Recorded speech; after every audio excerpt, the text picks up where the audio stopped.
Hey everyone, it's 16mm DJ. I'm going to do a review today of two things. First, I'm going to do a review of this Remington 1040 portable typewriter. As you can see, it's in here all tidy and put away. And then, sort of a side thing, I'm going to do this Eaton Corrasible typewriter paper. I might actually start with that. I got this from my great-grandfather, and he has since passed on. And this is sort of one of the things that I have to remember him by.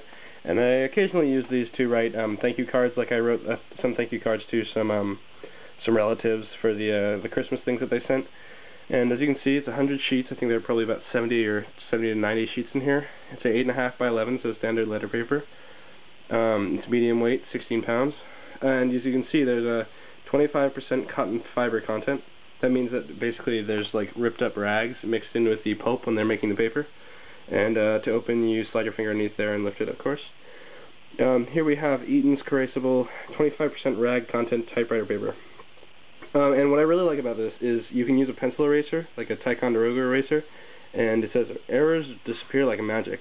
The secret's in the surface. Typewriter's errors disappear like magic with a flick of soft pencil eraser. Retyping looks clear and clean.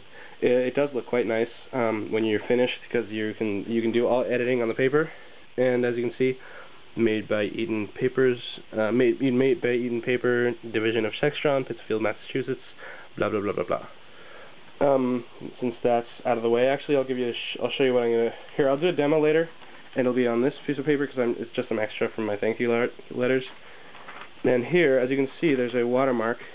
I don't know how you can see that. It says Eaton's Corrasible Bond, Berkshire, and some very nice paper. It's got this weird, like, sort of plasticky feel to it, and that's the stuff that allows you to erase.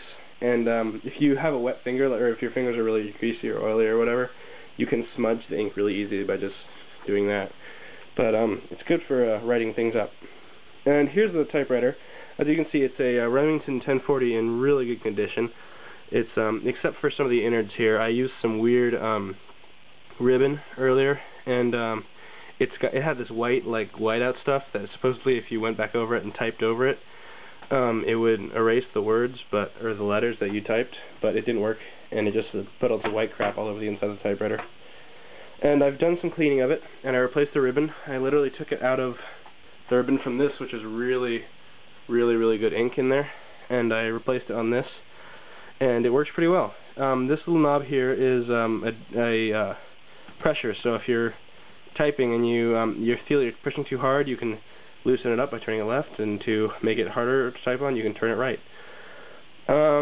Pretty simple, more or less, if you're a typewriter person, you know.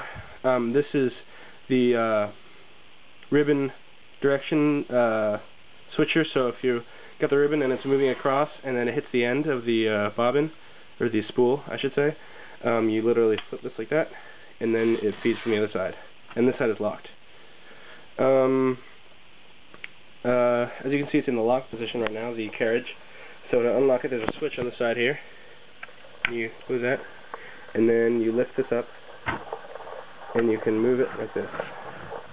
And at some point, I'm going to do a review of, an instruction video about how to use a typewriter and all the little functions, like the backspace key, and I haven't figured out what this is yet. I'm going to do some more research and figure out what this does, and I'll do in my video how to use the margin release key, which I didn't understand for a while, and of course how to set margins and how to put in the paper correctly and all that good stuff. So, I think that I'll give you a sort of all-around view of the entire typewriter. It's quite a nice looking machine. I think I found out this was, I don't remember the exact year, I think it was the mid-60s this thing was out, but it's really a very nice typewriter. I've sort of tuned it up by applying some grease on some parts, and just been sort of cleaning up the parts over a while. And as you can see, if you look really closely, I don't know if this camera will be able to pick it up, on the, you can barely see it, on the, crap, I'm forgetting the technical term right now, but the, shoot. Anyway, I'll put it in the annotation saying what this thing is. This rubber thing. The little white specks in there you can hardly see. Those are all from that nasty ribbon that I had in there. And the insides are pretty clean. I sort of used some canned air to clean this out. The mechanism works well. I've, as I said, I lubed it all up. Here's the bottom. Pretty standard typewriter gunk on the inside. I dusted the entire thing out and, as I said, lubed it up for the third time.